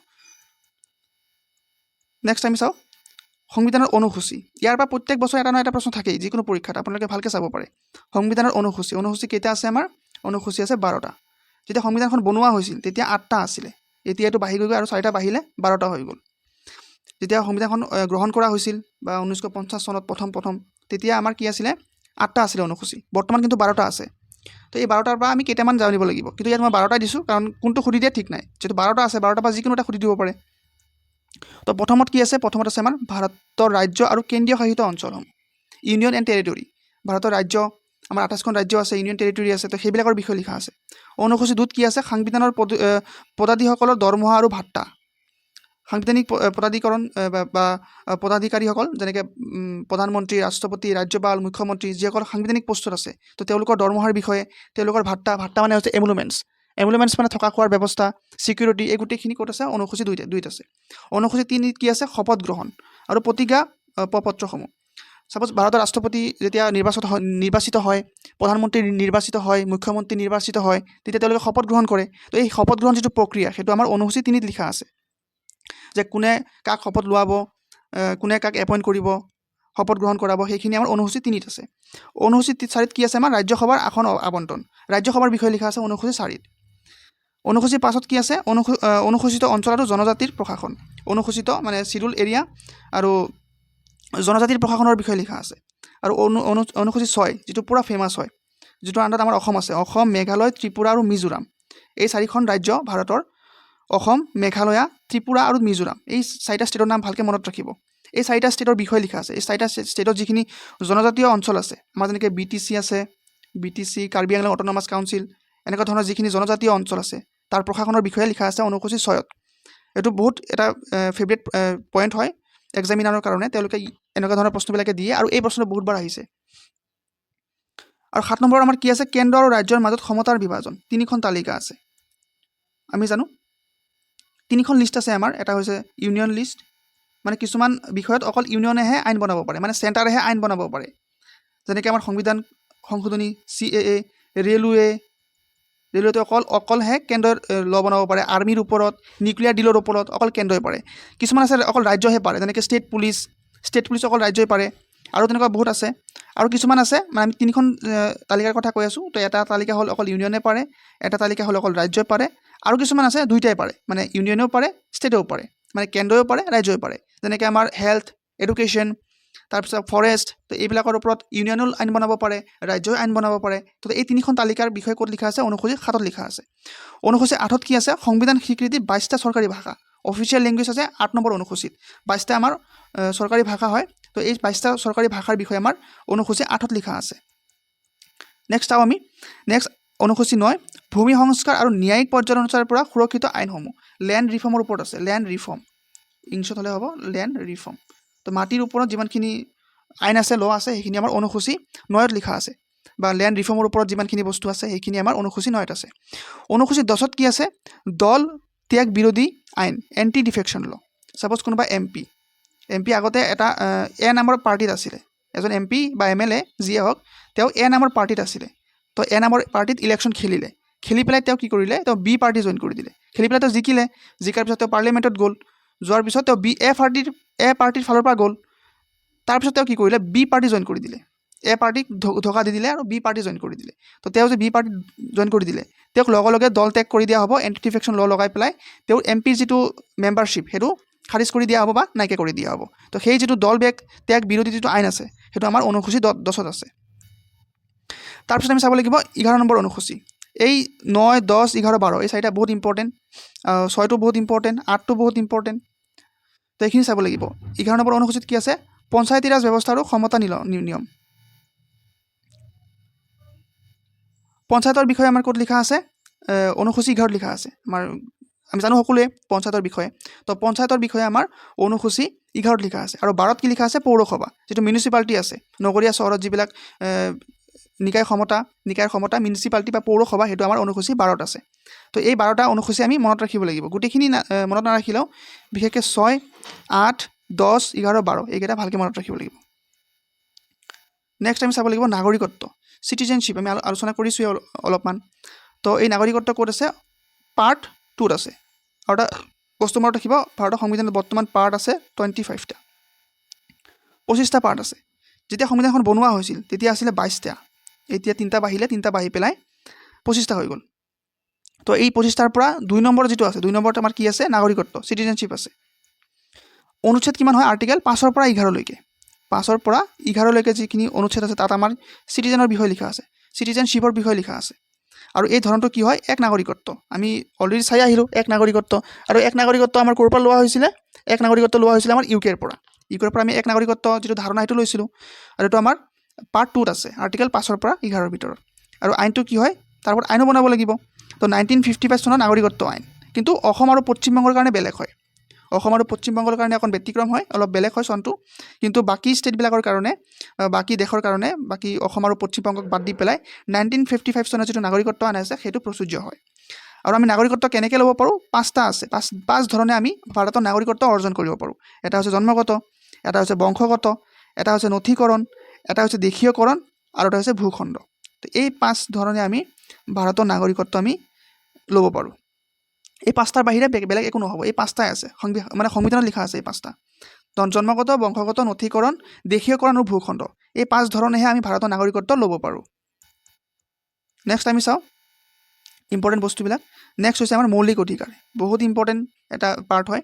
মৌলিক অধিকাৰ পাৰ্ট কিমান হয়, 3 নম্বৰ পাৰ্টত আছে। 25টা পাৰ্টৰ পৰা 3 নম্বৰ পাৰ্টত কি আছে, আমাৰ মৌলিক অধিকাৰ। আৰু অনুচ্ছেদ কিমান হয়, 12ৰ পৰা 35লৈকে। 12ৰ পৰা 35লৈকে আমাৰ মৌলিক অধিকাৰৰ বিষয়ে লিখা আছে। আৰু আমি মৌলিক অধিকাৰ আৰু এটা নামেৰে জানো, সেইটো হৈছে ভাৰতৰ মেগনা কাৰ্টা। পৰীক্ষাত চিম্পলি দি দিব যে তলৰ কোনটোক ভাৰতৰ মেগনা কাৰ্টা বুলি জনা যায়। অপশ্যন দিব মৌলিক অধিকাৰ, মৌলিক কৰ্তব্য, DPSP, বেলেগ বেলেগ দি দিব। তো সেইটো হ'ব মৌলিক অধিকাৰ। মৌলিক অধিকাৰক আমি ভাৰতৰ মেগনা কাৰ্টা বুলি জানো। আৰু মৌলিক অধিকাৰৰ সংখ্যা কেইটা হৈছে, বৰ্তমান 6টা মৌলিক অধিকাৰ আছে। আগতে 7টা আছিলে, কিন্তু বৰ্তমান আমাৰ 6টা মৌলিক অধিকাৰ আছে। আৰু আগতে যে 6টা আছিলে, আগতে যে 7টা আছিলে, বৰ্তমান যে 6টা আছে, এটা যে আঁতৰাই দিয়া হ'ল, এইটো 1978ৰ 44তম সংশোধনীত সম্পত্তিৰ অধিকাৰ। আমাৰ আগতে সম্পত্তিৰ অধিকাৰটো আমাৰ কি আছিলে, মৌলিক অধিকাৰ আছিলে। কিন্তু সেইটো 44তম সংশোধনীত এইটো আঁতৰাই দিয়া হ'ল। আৰু আঁতৰাই পেলাই এইটো লিগেল ৰাইটছ কৰি দিয়া হ'ল, যিটো বৰ্তমান 300A অন্তৰ্ভুক্ত কৰা হৈছে। বৰ্তমান এইটো লিগেল ৰাইটছ হয়, মৌলিক অধিকাৰ নহয়। তো 78 চনত 44তম সংশোধনীত এই সংবিধানৰ যিটো সম্পত্তিৰ অধিকাৰ আছিলে, মৌলিক অধিকাৰ, সেইটো বাদ দিয়া হৈছিলে। তো সেইকাৰণে বৰ্তমান 6টা আছে, এটা সময়ত 7টা আছিলে। এই মৌলিক অধিকাৰৰ কেইটামান আমি জানিব লাগিব। গোটেইখিনি নালাগে আমাক, গোটেইখিনি নুসুধেও ইমান ডেফ্টত, আজিলৈকে সোধা নাইকিয়া। কিন্তু কেইটামান বহুত ফেভৰেট হয় এক্সামিনাৰৰ, তেওঁলোকে এই আৰ্টিকেলখিনি সুধিয়ে দিয়ে। যেনে আৰ্টিকেল 14, আৰ্টিকেল 14টো সুধিয়ে দিয়ে, এইটো বিধিৰ আগত ক্ষমতা, মানে ইকুৱালিটি বিফৰ ল'। ইকুৱালিটি বিফৰ ল' ক'ত আছে, আৰ্টিকেল 14ত আছে। অনুচ্ছেদ 17ত কি আছে, অস্পৃশ্যতা দূৰীকৰণ, মানে আনটাচেবিলিটি। এই প্ৰশ্নটো বহুতবাৰ আহিছে যে আনটাচেবিলিটি বা অস্পৃশ্যতা কোনটো অনুচ্ছেদৰ অধীনত আহে, তেতিয়াহ'লে আৰ্টিকেল 17। অনুচ্ছেদ 19টো ইম্পৰ্টেণ্ট, বাক স্বাধীনতা, ফ্ৰীডম অফ স্পীচ, এইটো 19 নম্বৰ আৰ্টিকেলত অন্তৰ্ভুক্ত আছে। আৰু এটা হৈছে অনুচ্ছেদ 21, যিটো জীৱন আৰু ব্যক্তিগত স্বাধীনতাৰ সুৰক্ষা, protection of life and personal liberty, এইটো আমাৰ 21ত আছে। আৰু এটা আৰ্টিকেল আছে 21A, এইটো হৈছে ৰাইট টু এডুকেশ্যন, মানে শিক্ষাৰ অধিকাৰ। এইটো মই লিখি দিওঁ, ইয়াত দিবলৈ নহ'ল, শিক্ষাৰ অধিকাৰ। এইটো বহুত সুধিছে, শিক্ষাৰ অধিকাৰ ক'ত আছে, 21A। আৰ্টিকেল 21 আৰু আৰ্টিকেল 21A দুটা বেলেগ বস্তু। যদি এনেকৈ এ লিখা থাকে, এ মানে এমেণ্ডমেণ্ট, মানে এইটো এমেণ্ড কৰি এড কৰা হৈছিলে। সংশোধন কৰি এড কৰিছিলে তো সেইটো 21A যদি থাকে তেতিয়াহ'লে শিক্ষাৰ অধিকাৰ হ'ব আৰু যদি ডাইৰেক্ট 21 থাকে তেতিয়াহ'লে হ'ব জীৱন আৰু ব্যক্তিগত স্বাধীনতাৰ সুৰক্ষা protection of life and personal liberty আৰু এটা ইম্পৰ্টেণ্ট হয় সেইটো হৈছে অনুচ্ছেদ 32 অনুচ্ছেদ আৰ্টিকেল 32 য'ত আছে সংবিধানৰ প্ৰতিকাৰৰ অধিকাৰ যিটো অধিকাৰক ডক্টৰ বি.আৰ. আম্বেদকাৰে সংবিধানৰ হৃদয় আৰু আত্মা বুলি অভিহিত কৰিছে তো পৰীক্ষাত চিম্পলি দি দিব যে তলৰ কোনটো অনুচ্ছেদক ডক্টৰ বি.আৰ. আম্বেদকাৰে সংবিধানৰ হৃদয় আৰু আত্মা বুলি অভিহিত কৰিছে তেতিয়াহ'লে হ'ব আৰ্টিকেল বা অনুচ্ছেদ 32 তো এই বস্তুবিলাক বহুত ইম্পৰ্টেণ্ট হয় তাৰপিছত আমি চাব লাগিব DPSP আমি চাই আহিছোঁ DPSP মানে হৈছে directive principle of state policy full ফৰ্মটো directive principle of state policy আৰু অসমীয়া তাৰ নামাকৰণটো হৈছে নিৰ্দেশমূলক নীতি এইটো পাৰ্ট কিমানত আছে 4ত আছে পাৰ্ট 2ত কি আছিলে আমাৰ পাৰ্ট 2ত আছিলে চিটিজেনশ্বিপ পাৰ্ট 3ত হৈছিলে ফাণ্ডামেণ্টেল ৰাইটছ মানে মৌলিক অধিকাৰ আৰু পাৰ্ট 4ত আছে আমাৰ DPSP অনুচ্ছেদ কিমান হয় আৰ্টিকেল 36ৰ পৰা 51 লৈকে আৰ্টিকেলখিনি চিৰিয়েলি মনত ৰাখিব মই চিৰিয়েলি দিছোঁ আৰ্টিকেল 36ৰ পৰা 31 লৈকে আমাৰ মৌলিক অধিকাৰ কিমানলৈকে আছিলে 12ৰ পৰা 35 তো তাৰপিছত 36ৰ পৰা 51 লৈকে কি আছে আমাৰ DPSP আছে তো গোটেইখিনি নালাগে আমাৰ অনুচ্ছেদ 40ত কি আছে গ্ৰাম পঞ্চায়ত গঠন গাঁও পঞ্চায়তৰ কথা আমাৰ DPSPত লিখা আছে আৰু আৰ্টিকেল 40ত লিখা আছে সুধি দিব পাৰে অনুচ্ছেদ 44 যিটো বহুত ট্ৰেণ্ডিঙত চলি আছে UCC তো UCC আমাৰ সংবিধানত লিখা আছে আৰু সংবিধানৰ আৰ্টিকেল 44ত অৰ্থাৎ DPSPৰ আণ্ডাৰত সংবিধানত উল্লেখ কৰা আছে UCC যেহেতু UCC পুৰা নিউজত আছে তো পৰীক্ষাত সোধাৰ বহুত চান্স আছে যে UCCত তলৰ কোনটো অনুচ্ছেদৰ অধীনত আহে তেতিয়াহ'লে আৰ্টিকেল বা অনুচ্ছেদ 44 হ'ব আৰু এটা আছে ইম্পৰ্টেণ্ট অনুচ্ছেদ 50 যিটো বিধানমণ্ডলৰ পৰা ন্যায়পালিকা পৃথকীকৰণ আমি জানো যে ন্যায়পালিকা বিধানমণ্ডল আৰু কাৰ্যপালিকা তিনিটা বেলেগ হয় তো এই বিধানমণ্ডলৰ পৰা ন্যায়পালিকাক যিটো পৃথকীকৰণ কৰে বিধানমণ্ডল মানে কি হৈছে আমাৰ পাৰ্লিয়ামেণ্ট বা আমাৰ ৰাজ্যত হ'লে আমাৰ বিধানসভা হ'ব তো বিধানমণ্ডল বা পাৰ্লিয়ামেণ্ট সংসদ তো এই সংসদ বা পাৰ্লিয়ামেণ্টক ন্যায়পালিকা মানে হাইকোৰ্ট সুপ্ৰিম কোৰ্ট ইহঁতৰ পৰা যিটো ছেপাৰেট কৰে সেই ছেপাৰেট কৰা যিটো পৃথকীকৰণ যিটো প্ৰক্ৰিয়া সেইটো আৰ্টিকেল 50ত লিখা আছে মানে আৰ্টিকেল 50ত লিখা আছে আৰু মই ভাবোঁ আপোনালোকে বুজি পালে ইমান ক্ৰিটিকেল নহয় এই প্ৰশ্নবিলাকে সোধে তাৰপিছত আমি চাব লাগিব মৌলিক কৰ্তব্য ফাণ্ডামেণ্টেল ডিউটি আমাৰ 11টা ফাণ্ডামেণ্টেল ডিউটি আছে সেইখিনি চাব লাগিব আৰু এইটো কিমান পাৰ্ট হয় পাৰ্ট 4A কিন্তু পাৰ্ট 4A 4 নহয় 4A অনুচ্ছেদ কিমান হয় 51A মানে 51A ইয়াত আছে 51 বেলেগ 51A বেলেগ তো 51Aত আছে মৌলিক কৰ্তব্য আৰু ইয়াৰ চ'ৰ্চ আমি ক'ৰ পৰা লৈছিলোঁ আমি মৌলিক কৰ্তব্য ৰাছিয়াৰ পৰা লৈছিলোঁ আৰু ৰাছিয়াৰ তেতিয়া নাম আছিলে USSR তো বৰ্তমান ৰাছিয়া হৈছে তো ৰাছিয়াৰ পৰা লৈছিলোঁ আমি আৰু ইয়াৰ ৰিকমেণ্ডেশ্যন কোনে দিছিলে চুপাৰিছ কোনে দিছিলে স্বৰ্ণ সিং কমিটি চিম্পলি সুধিব যে তলৰ কোনটো কমিটিয়ে মৌলিক কৰ্তব্যৰ কাৰণে ৰিকমেণ্ডেশ্যন দিছিলে বেলেগ কমিটিৰ নাম দি দিব বহুত কমিটি আছে আমি পাম পিছলৈ তো স্বৰ্ণ সিং কমিটিয়ে চুপাৰিছ দিছিলে বা ৰিকমেণ্ডেশ্যন দিছিলে মৌলিক কৰ্তব্য এড কৰিব লাগে বুলি আৰু মুঠ 11টা মৌলিক কৰ্তব্য আছে তো মৌলিক কৰ্তব্যৰ ওপৰত এইখিনি চালেই যথেষ্ট ইয়াৰ ওপৰত নিদিয়ে তাৰপিছত আমি চাব লাগিব ৰাষ্ট্ৰপতিৰ বিষয়ে বহুত কথা সোধা দেখা যায় কেইটামান আৰ্টিকেলৰ লগতে কিছুমান বস্তু জানিব লাগিব তো আৰ্টিকেল যিটো 52 আছে আৰ্টিকেল 52ত ভাৰতৰ ৰাষ্ট্ৰপতিৰ কথা উল্লেখ কৰা আছে যে ভাৰতৰ এজন ৰাষ্ট্ৰপতি লাগে সেইটো ক'ত লিখা আছে আৰ্টিকেল 52ত লিখা আছে আৰ্টিকেল 61ত কি লিখা আছে ইম্পিচমেণ্ট মানে ৰাষ্ট্ৰপতিৰ ইম্পিচমেণ্ট ছাপ'জ ৰাষ্ট্ৰপতিয়ে কিবা এটা ভুল কৰিলে ফৰ এক্সাম্পল কিবা ভুল কৰিলে সংবিধানক অপমাননা কৰিলে ভায়োলেশ্যন অফ কনষ্টিটিউশ্যন কৰিলে তো তেওঁক আঁতৰাই দিব ছাপ'জ আঁতৰাবলৈ কাৰণে যিটো বিল আনিব পাৰ্লিয়ামেণ্টত বিল পাছ কৰিব ৰাষ্ট্ৰপতিক আঁতৰাব সেই যিটো প্ৰক্ৰিয়া সেইটোক ইম্পিচমেণ্ট বুলি কয় আৰু সেইটো আৰ্টিকেল 61ত লিখা আছে তাৰপিছত আছে অনুচ্ছেদ 72 ক্ষমা প্ৰদৰ্শনৰ ক্ষমতা তো ৰাষ্ট্ৰপতিৰ ওচৰত কেইটামান পাৱাৰ আছে ছাপ'জ কাৰোবাৰ ফাঁচি হৈ গ'ল কোনোবাই কিবা অপৰাধ কৰিলে তেওঁৰ ফাঁচি হৈ গ'ল তেওঁক ফাঁচি দিব লাগে ফৰ এক্সাম্পল কিন্তু মানুহজন বহুত ইম্পৰ্টেণ্ট হয় ৰাষ্ট্ৰপতি লাগিলে যে মানুহজনৰ ভুল নাই মানুহজনক ফচুৱা হৈছে বা কিবা যিকোনো কাৰণ থাকিব পাৰে ৰাষ্ট্ৰপতি যদি ভাবে যে মানুহজনক ফাঁচি দিব নালাগে ৰাষ্ট্ৰপতিয়ে ভাবিব লাগিব তেতিয়া ৰাষ্ট্ৰপতিয়ে সেই মানুহজনৰ ফাঁচিটো ৰখাই দিব পাৰে আৰু তাৰ কাৰণে একো ৰিজন দিব নালাগে এনেকুৱা নহয় যে ৰিজন দিব লাগিব যে মই এইটো কাৰণে ৰখাইছোঁ বা এইটো কাৰণে ৰখোৱা হৈছে তেনেকুৱা একো ৰিজন দিব নালাগে যদি ৰাষ্ট্ৰপতিয়ে বিচাৰে সেই মানুহজনক ফাঁচিৰ পৰা বচাই দিব লাগে ছাপ'জ কাৰোবাৰ 10 বছৰৰ জেল হ'ল ৰাষ্ট্ৰপতিয়ে ভাবিলে যে নাই এই মানুহজন বহুত ইম্পৰ্টেণ্ট তাৰ কামত লাগিব বা যিকোনো কাৰণ থাকিব পাৰে আপোনালোকে যিকোনো কাৰণ ভাবিব পাৰে তো তেওঁৰ যিটো 10 বছৰৰ জেল হৈছিলে সেইটো কমাই পেলাই 5 বছৰ কৰি দিব পাৰে সেইটো পাৱাৰ ৰাষ্ট্ৰপতিৰ হাতত থাকে তো সেই যিটো ক্ষমা প্ৰদানৰ ক্ষমতা সেইটো আমাৰ অনুচ্ছেদ 72ত লিখা আছে তাৰপিছত আহিব আৰ্টিকেল 123 যিটো অত্যাদেশ বা অৰ্ডিনেঞ্চ জাৰি কৰা ক্ষমতা ছাপ'জ ধৰক ইমাৰ্জেঞ্চি লাগি আছে ফৰ এক্সাম্পল ইমাৰ্জেঞ্চি লাগি আছে দেশত ইমাৰ্জেঞ্চি লগাই দিয়া হৈছে ইমাৰ্জেঞ্চি লাগি আছে তো ইমাৰ্জেঞ্চি লাগিলেতো আমি আইনবিলাক বনাব নোৱাৰোঁ বা ষ্টেটবিলাকে আইনবিলাক বনাব নোৱাৰে কাৰণ ইমাৰ্জেঞ্চি লাগি আছে। তো এই ইমাৰ্জেঞ্চিৰ সময়ত কিবা এটা জৰুৰীকালীন আইন আনিব লগা হ'ল। এতিয়া পাৰ্লিয়ামেণ্টটো নাই, চিটিঙত নাই, বা ষ্টেট লেজিছলেচাৰো নাইকিয়া অৰ্ডিনেঞ্চ আনিবৰ কাৰণে। এতিয়া আইনটো কোনে আনিব? কাৰণ আইন আনাৰ কাম কাৰ? পাৰ্লিয়ামেণ্টৰ কাম আইন আনাৰ কাম। বিল আনিব পাৰ্লিয়ামেণ্টে, ৰাষ্ট্ৰপতিয়ে চাইন কৰিব, এক্টলৈ পৰিণত হ'ব। এতিয়াতো পাৰ্লিয়ামেণ্ট নায়েই, পাৰ্লিয়ামেণ্ট চাপ'জ ভাঙি গৈছে বা ইমাৰ্জেঞ্চি লাগি আছে, সেইটো সময়ত কিবা আইনৰ দৰকাৰ পৰিল, তেতিয়া কি কৰিব? ৰাষ্ট্ৰপতিয়ে সেই অৰ্ডিনেঞ্চটো জাৰি কৰিব পাৰে। সেই মানে টেম্পৰাৰী যিটো অৰ্ডিনেঞ্চ, টেম্পৰাৰী যিটো আইন, অৰ্ডিনেঞ্চ মানে হৈছে টেম্পৰাৰী আইন, তো সেই টেম্পৰাৰী আইনটো ৰাষ্ট্ৰপতিয়ে আনিব পাৰে। তো সেইটো হৈছে অৰ্ডিনেঞ্চ মেকিং পাৱাৰ বা অধ্যাদেশ জাৰি কৰাৰ ক্ষমতা, যিটো আৰ্টিকেল 123 উল্লেখ আছে। তাৰপিছত আমি প্ৰধানমন্ত্ৰী আৰু ৰাষ্ট্ৰপতিৰ বিষয়ে অলপমান চাব লাগিব। উপৰাষ্ট্ৰপতি অনুচ্ছেদ কিমান হয়? 63 উপৰাষ্ট্ৰপতিৰ বিষয়ে লিখা আছে। আৰু উপৰাষ্ট্ৰপতি হৈছে ৰাজ্যসভাৰ চেয়াৰমেন। যিয়ে উপৰাষ্ট্ৰপতি হ'ব সিয়ে ৰাজ্যসভাৰ চেয়াৰমেন হ'ব। তাৰ কাৰণে একো ইলেকশ্যন নহয়। কেতিয়াবা এইটো সুধি দিব পাৰে যে ৰাজ্যসভাৰ চেয়াৰমেন হ'বৰ কাৰণে ইলেকশ্যন হয় নেকি, নিৰ্বাচন হয় নেকি? সেইটো কেতিয়াও নহয়। যি উপৰাষ্ট্ৰপতি হ'ব, উপৰাষ্ট্ৰপতি হ'বৰ কাৰণে কিন্তু ইলেকশ্যন হয়। যি উপৰাষ্ট্ৰপতি হ'ব তেওঁ ইলেকশ্যন খেলি পেলাই, ইলেকশ্যন জিকি পেলাই উপৰাষ্ট্ৰপতি হয়। যি উপৰাষ্ট্ৰপতি হ'ব সিয়ে ৰাজ্যসভাৰ চেয়াৰমেন হ'ব। ৰাজ্যসভাৰ চেয়াৰমেন হ'বৰ কাৰণে আকৌ এক্সট্ৰাকৈ ইলেকশ্যন পাতিব নালাগে। তো সেইটো মনত ৰাখিব। আৰু প্ৰধানমন্ত্ৰী আৰ্টিকেল 75 উল্লেখ আছে যে এজন প্ৰধানমন্ত্ৰী লাগে আৰু প্ৰধানমন্ত্ৰীক ৰাষ্ট্ৰপতিয়ে নিযুক্ত কৰে। ছাপ'জ কোনোবা প্ৰধানমন্ত্ৰী হ'ল, তো আপোনালোকে চাগে দেখিছে প্ৰধানমন্ত্ৰীক ৰাষ্ট্ৰপতিয়ে শপত গ্ৰহণ কৰায়। তো ৰাষ্ট্ৰপতিয়ে নিযুক্ত কৰে কাক? প্ৰধানমন্ত্ৰীক। আৰু এটা তথ্য মনত ৰাখিব, প্ৰধানমন্ত্ৰী হ'ল প্ৰকৃত প্ৰধান। আমাৰ দেশত, এইটো অকল আমাৰ দেশৰ কথা কৈ আছোঁ, ভাৰতবৰ্ষৰ কথা কৈ আছোঁ, আমাৰ দেশত প্ৰধানমন্ত্ৰী হ'ল প্ৰকৃত প্ৰধান, মানে ডি ফেক্টো ৰুলাৰ। ডি ফেক্টো ৰুলাৰ কোন হয়? আমাৰ প্ৰধানমন্ত্ৰী। মানে একচুৱেল পাৱাৰটো, অৰিজিনেল পাৱাৰটো প্ৰধানমন্ত্ৰীৰ হাতত আছে। আৰু ৰাষ্ট্ৰপতি হ'ল সৰ্বোত্তম প্ৰধান বা ডি জুৰি, মানে তেওঁ নামত প্ৰধান, মেইন একচুৱেল পাৱাৰটো তেওঁৰ হাতত নাইকিয়া।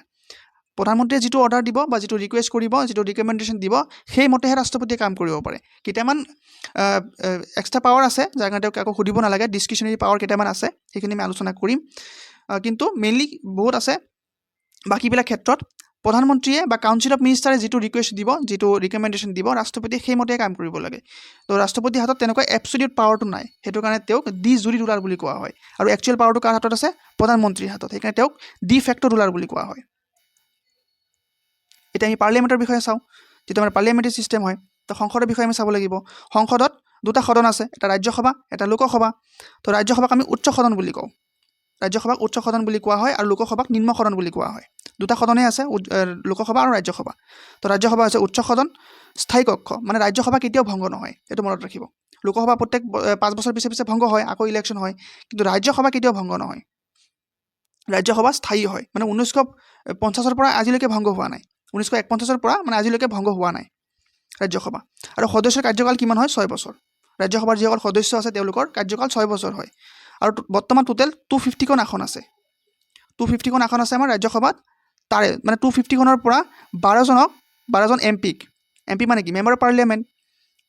তো এই 12জন মানুহক ৰাষ্ট্ৰপতিয়ে মনোনীত কৰে, ৰাষ্ট্ৰপতিয়ে মানে নমিনেট কৰে 12জনক। ক'লে ৰাজ্যসভালৈ, লোকসভালৈ নহয়। কিন্তু লোকসভাত আগত আছিলে, বৰ্তমান উঠাই দিয়া হ'ল, এইটো আমি আলোচনা কৰিম। তো ৰাজ্যসভাত টোটেল 250খন আসন আছে, তাৰে 12জনক ৰাষ্ট্ৰপতিয়ে মনোনীত কৰে, মানে নমিনেশ্যন দিয়ে। তাৰ কাৰণে একো ইলেকশ্যন নালাগে। বেলেগ বেলেগ ফিল্ডত দিয়ে, art, social service, science, literature. তো এইবিলাক ফিল্ডৰ পৰা ৰাষ্ট্ৰপতিয়ে 12জনক ৰাজ্যসভালৈ মনোনীত কৰি পঠায়। আৰু এটা আছে আমাৰ লোকসভা, যাক আমি নিম্ন সদন বুলি জানো, ৰাজ্যৰ কক্ষ।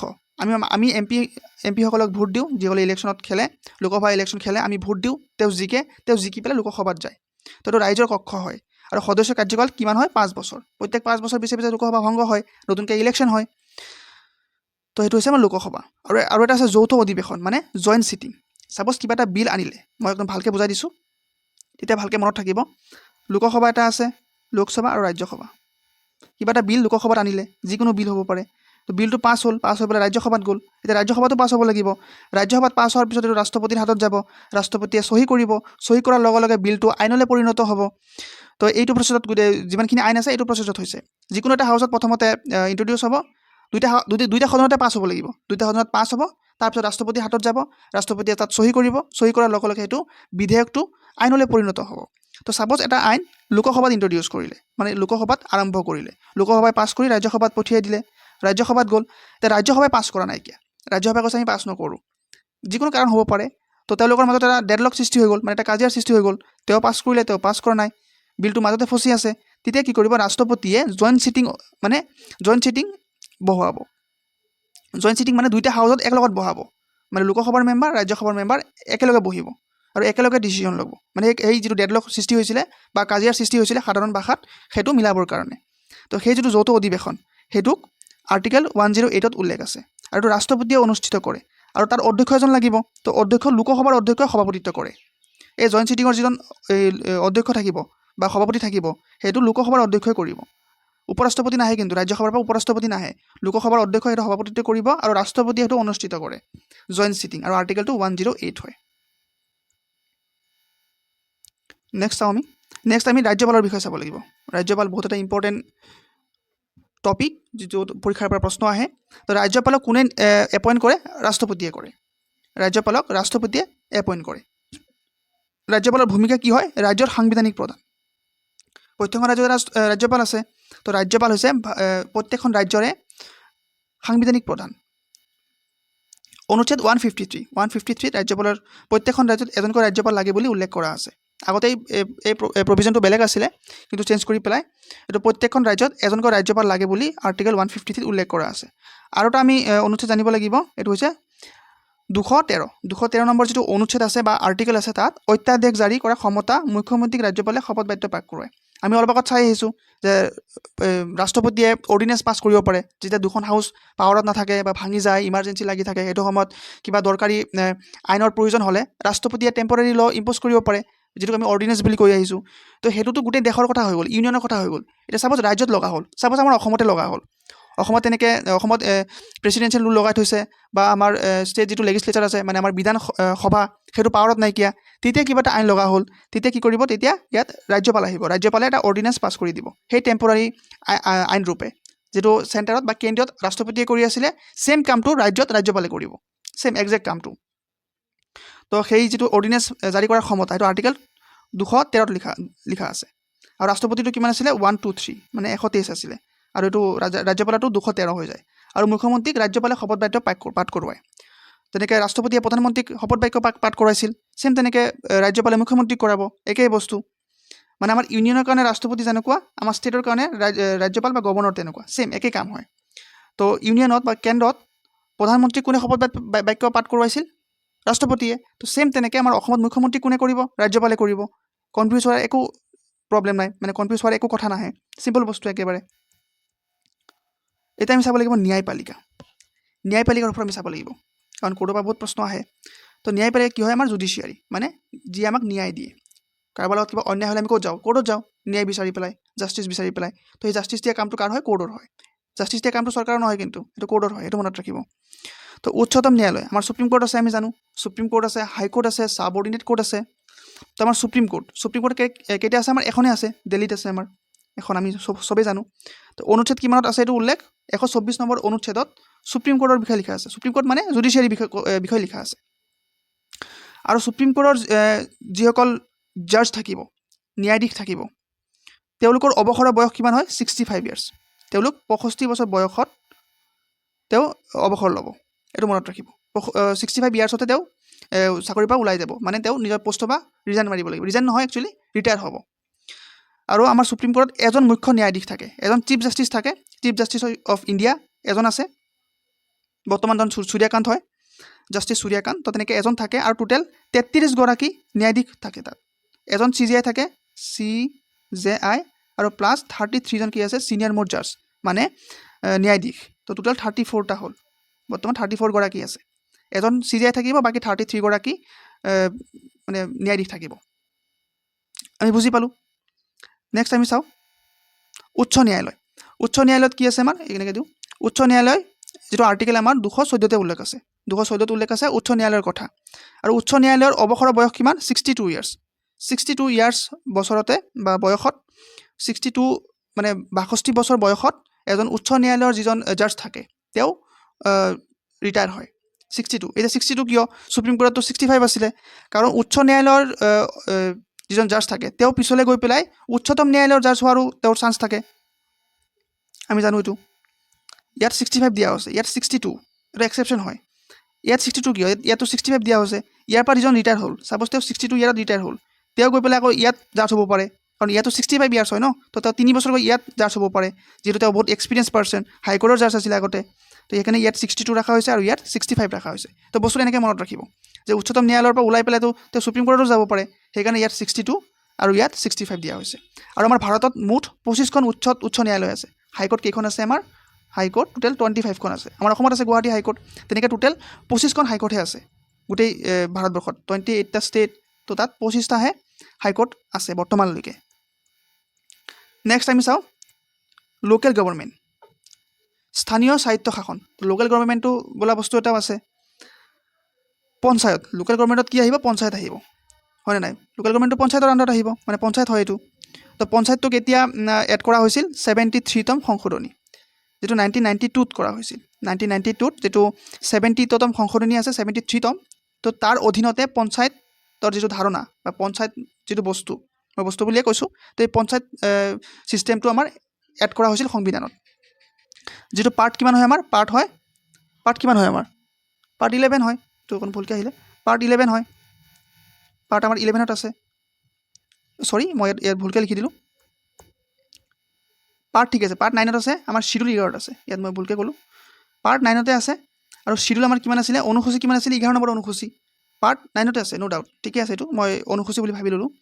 তো যিয়ে হওক, পাৰ্ট 9তে আছে, এইটো একদম কনফাৰ্ম। আৰু অনুসূচী 11ত আছে, আমি অলৰেডি চাই আহিছোঁ অনুসূচীখিনি। 12 নম্বৰত পৌৰসভা আছে, এই যিটো পৌৰসভা, এইটো আমাৰ অনুসূচী কিমান হয়? শিডিউল কিমান হয়? শিডিউল হয় 12। আৰু পাৰ্ট কিমান হয়? 9A। 9Aৰ আণ্ডাৰত আছে আৰু অনুসূচী 12, আৰু পঞ্চায়তটো অনুসূচী 11। আৰু পঞ্চায়তত 3টা স্তৰ আছে, 3টা স্তৰত আছে।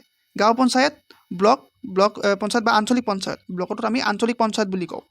তো গাঁও পঞ্চায়ত, আঞ্চলিক পঞ্চায়ত আৰু জিলা পঞ্চায়ত, তো এই 3টা স্তৰত পঞ্চায়তটো বিভক্ত। গাঁও পঞ্চায়ত, যিটো আমাৰ আঞ্চলিক পঞ্চায়ত আছে, এইটো ব্লক লেভেলত আছে, তো ব্লক বুলিও কোৱা হয়, ব্লক পঞ্চায়ত বুলিও ক'ব পাৰি আমি, আৰু জিলা পঞ্চায়ত, এই 3টা স্তৰত বিভক্ত।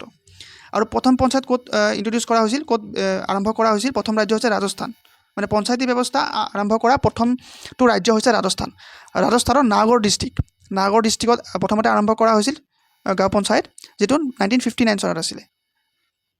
তো এই বস্তু মনত ৰাখিবা। আৰু পৌৰসভা, আমাৰ গাঁৱত, মানে আমাৰ ৰুৰেল এৰিয়াত পঞ্চায়ত ব্যৱস্থা আছে, তেনেকৈ আমাৰ আৰ্বান এৰিয়া, মানে নগৰ এলেকাবিলাকত তাত গাঁও পঞ্চায়তৰ ব্যৱস্থা নাই, তাত আছে পৌৰসভা, মানে মিউনিচিপালিটি। আৰু এইটো 74তম সংশোধনীৰ আণ্ডাৰতে এড কৰা হৈছিলে ভাৰতৰ সংবিধানত, যিটো 1992তে আছিলে। ছেম, খালি পাৰ্টটো 9A হয়, আৰু শিডিউল হ'ব বা অনুসূচী হ'ব 12। তো এইটো 74, এইটো 73। আমাৰ গাঁওবিলাকৰ কাৰণে আমাৰ গাঁও পঞ্চায়ত, তেনেকৈ নগৰবিলাকৰ কাৰণে মিউনিচিপালিটি। নগৰবিলাকৰ কাৰণে কিন্তু পঞ্চায়ত নাইকিয়া, তেওঁলোকৰ কাৰণে মিউনিচিপালিটি আছে। ছ'চাইটি ছিষ্টেম হয়, তো মিউনিচিপালিটি আছে। নেক্সট, সাংবিধানিক সংস্থা, কেইটামান কনষ্টিটিউশ্যনেল বডিৰ বিষয়ে আমি জানিব লাগিব। কনষ্টিটিউশ্যনেল বডি মানে যিবিলাক বডিৰ বিষয়ে আমাৰ সংবিধানত লিখা আছে। কিছুমান এনেকুৱা বডিও আছে যিবিলাক আমাৰ সংবিধানত লিখা নাইকিয়া, কিন্তু আমি চাব লাগিব। আমি এতিয়া চাম যিবিলাক বডি মানে নিৰ্বাচন আয়োগ, UPSC, ফাইনেন্স কমিশ্যন, কেক, তো এইবিলাক সংবিধানত লিখা আছে। তো এই কনষ্টিটিউশ্যনেল বডিৰ বিষয়ে সোধে। তো নিৰ্বাচন আয়োগ অনুচ্ছেদ কিমান হয়? 324। 324ত নিৰ্বাচন আয়োগৰ কথা লিখা আছে। UPSC, SPSC মানে হৈছে ষ্টেট পাব্লিক ছাৰ্ভিচ কমিশ্যন। আমাৰ অসমৰ হ'লে APSC হ'ব, হয়নে? ৱেষ্ট বেংগলৰ কাৰণে WPSC হ'ব, অৰুণাচলৰ APPSC হ'ব, মানে ৰাজ্যবিলাকৰ যিবিলাক লোকসেৱা আয়োগ। আমাৰ অসমৰ যেনেকৈ APSC, তো সেইটোক আমি চমুকে বা কালেক্টিভলি SPSC বুলি ক'ব পাৰোঁ, মানে ষ্টেট পাব্লিক ছাৰ্ভিচ কমিশ্যন। আৰু UPSC union public service commission, তো তাৰ বিষয়ে আৰ্টিকেল বা অনুচ্ছেদ 315ত উল্লেখ কৰা আছে। আৰু এই গোটেইবিলাক কনষ্টিটিউশ্যনেল বডি হয়, কিন্তু মানে সাংবিধানিক সংস্থা হয়। তাৰপিছত এটা আছে অৰ্থ কমিশ্যন বা ফাইনেন্স কমিশ্যন, যিটো আৰ্টিকেল 280ৰ আণ্ডাৰত আছে। আৰ্টিকেল 280ত অধীনত লিখা আছে, আৰু এইটো বহুত ইম্পৰ্টেণ্ট হৈ যায়, ফাইনেন্স কমিশ্যন। আৰু ফাইনেন্স কমিশ্যন প্ৰত্যেক 5 বছৰ মূৰে মূৰে গঠন হয়। এভৰি 5 ইয়াৰ, প্ৰত্যেক 5 বছৰ পিছে এইটো গঠন হয় ফাইনেন্স কমিশ্যন, যিটো আৰ্টিকেল 280ত উল্লেখ কৰা আছে। আৰু এটা আছে কেক, চৰকাৰী অৰ্থৰক্ষক। কেক মানে হৈছে কম্পট্ৰলাৰ অডিটৰী জেনেৰেল অফ ইণ্ডিয়া। ইণ্ডিয়াৰ যিমানখিনি চৰকাৰী অৰ্থ আছে, চৰকাৰী যিমানখিনি ফাইনেন্স আছে, বা চৰকাৰী মানে পইচা আছে, চিম্পল ভাষাত চৰকাৰী যিমানখিনি পইচা আছে, সেই পইচাখিনি যিয়ে অডিট কৰে, যে হিচাপটো মিলাই যিয়ে অডিট কৰে, তাক আমি কেক বুলি কওঁ। আৰু কেকৰ ফুল ফৰ্মটো হৈছে কম্পট্ৰলাৰ অডিটৰী জেনেৰেল অফ ইণ্ডিয়া, যিটো অনুচ্ছেদ 148ৰ আণ্ডাৰত লিখা আছে। আৰু আছে, কিন্তু এইখিনি বহুত ইম্পৰ্টেণ্ট হৈ যায়, যিহেতু আমি ৰিভিজন দি আছোঁ। তো যিখিনি ইম্পৰ্টেণ্ট সেইখিনিয়ে মই আনিছোঁ। আজিৰ ভিডিঅ'ত যিমানখিনি বস্তু আছে, গোটেইখিনি ইম্পৰ্টেণ্ট বস্তুখিনিহে অনা আছে। তো এইখিনি মনত ৰাখিব চেষ্টা কৰিব। আমি পিছত চাব লাগিব জৰুৰীকালীন অৱস্থা, মানে ইমাৰ্জেঞ্চি প্ৰভিজন। ইমাৰ্জেঞ্চি প্ৰভিজনো আছে। তো নেশ্যনেল স্পেলিংটো ভুল হৈ আছে ইয়াত। National emergency. ইমাৰ্জেঞ্চি তিনি ধৰণৰ আছে ভাৰতত। ইমাৰ্জেঞ্চি তিনি ধৰণৰ আছে। এটা হৈছে নেশ্যনেল ইমাৰ্জেঞ্চি, এটা হৈছে প্ৰেচিডেঞ্চিয়েল ৰুল বা ৰাষ্ট্ৰপতি শাসন, এটা হৈছে ফাইনেন্সিয়েল ইমাৰ্জেঞ্চি বা আৰ্থিক জৰুৰী অৱস্থা। তো যিটো নেশ্যনেল ইমাৰ্জেঞ্চি আছে সেইটো আৰ্টিকেল কিমানত আছে, এইটো ভুলকৈ আহিলে, চৰি, এইটো আৰ্টিকেল হ'ব, মই মচি দিছোঁ, আৰ্টিকেল 352, আৰ্টিকেল 3, চৰি এইটো 315 হৈ আছে, এইটো আৰ্টিকেল 352 হ'ব, আৰ্টিকেল 352। ইয়াত টাইপিং মিষ্টেক হৈ গ'ল, মই PDF ঠিক কৰি দিম। তো নেশ্যনেল ইমাৰ্জেঞ্চি আৰ্টিকেল 352ৰ আণ্ডাৰত আহে। এইটো কেতিয়া লাগে? যুদ্ধ বা আক্ৰমণ হ'লে। ছাপ'জ কোনোবা ফৰেইন কাণ্ট্ৰি আমাৰ ওপৰত এটেক কৰি দিলে, ইণ্ডিয়াৰ ওপৰত এটেক কৰি দিলে, আক্ৰমণ কৰি দিলে, তো তেতিয়া ৰাষ্ট্ৰপতিয়ে, সেইটো পাৱাৰ ৰাষ্ট্ৰপতিৰ হাতত থাকে, মানে কাউন্সিল অফ মিনিষ্টাৰে ৰাষ্ট্ৰপতিক অনুমোদন জনায় আৰু ৰাষ্ট্ৰপতিয়ে নেশ্যনেল ইমাৰ্জেঞ্চি ঘোষণা কৰে। ৰাষ্ট্ৰপতিৰ নিজৰ মতে নহয়, prime minister, council of minister, যিসকল কেন্দ্ৰীয় মন্ত্ৰী আছে, কেবিনেট মন্ত্ৰী, তেওঁলোকে ৰাষ্ট্ৰপতিক ৰিকমেণ্ডেশ্যন দিব, ৰিটেন ৰিকমেণ্ডেশ্যন দিব আৰু ৰাষ্ট্ৰপতিয়ে ঘোষণা কৰি দিয়ে। তো কেতিয়া ঘোষণা কৰে? যেতিয়া যুদ্ধ লাগে, কিবা আক্ৰমণ হয়। আৰু এই যিটো নেশ্যনেল ইমাৰ্জেঞ্চি, এইটো ভাৰতত তিনিবাৰ লাগিছে।